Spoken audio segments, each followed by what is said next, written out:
لە ڕێگای پرۆژەی ڕێژکردنی بەشێک لە بازاڕی بیارە هەوڵ دەدرێت بۆ گەڕانەوەی سیمای تەلارسازی هەورامان. نەبوونی ڕێنمایی تایبەت بە دروستکردنی باڵەخانە و دوکان و بازار لە هەوراماندا لەسەر شێوەی تەلارسازی هەورامانی کۆن هۆکار بووە ئێستا هەورامان وەک ناوچەیەکی مۆدێرن دەربکەوێت نەک کللتوری و فەرهەنگیەکەی جارانی. لە ئایندەدا ئێمە لە پلانماندا هەیە ڕێنمایەکی تایبەت دەربکەین بۆ ناوچەکەمان کە خۆی دەمێتەوە لە سنووری شاروانی بیارە و تێوەڵک ئێمە ئەتوانین بەشدانێن بۆ خەڵکی خۆمان و لێرە شۆداوە لە خەڵکی خۆشەویستی ناوچەکەمان دەکەن کە هاوکارمان من لە هێشتنەوەی سروشتی کولتوری سروشت و کولتوری ناوچەکەمان بە پێ ڕێنمایەکانی داهاتووی شارەوانیمان. خەڵکی هەورامان داوای ئاوردانەوەی زیاتری حکوومەت دەکەن بۆ ناوچەکەیان. پرۆژێکی زۆر جوانە بەتایبەت هەورامان کە خۆتان نەزان شوێنی گەشتیاریە سەرنجڕاکێشە لە هەموو شوێنەکەەوە ڕووی تێەکەن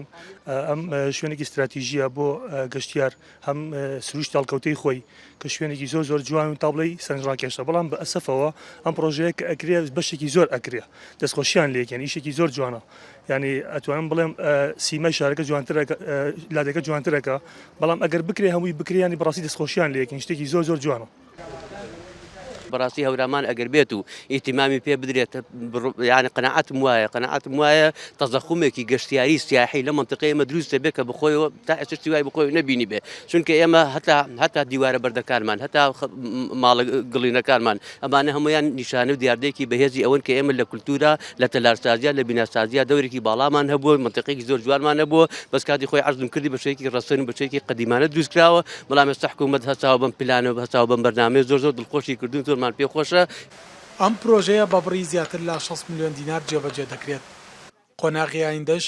هەوڵ دەدرێت بازاڕ و باڵەخانەکانی هەورامان لە چوارچەوەی ڕێنمایەکی تایبەتدا ڕێک بخرێتەوە کار بکرێت بۆ بنیادنانەوەیان لەسەر بنەما و شێوەی تەلارسازی کۆنی هەورامان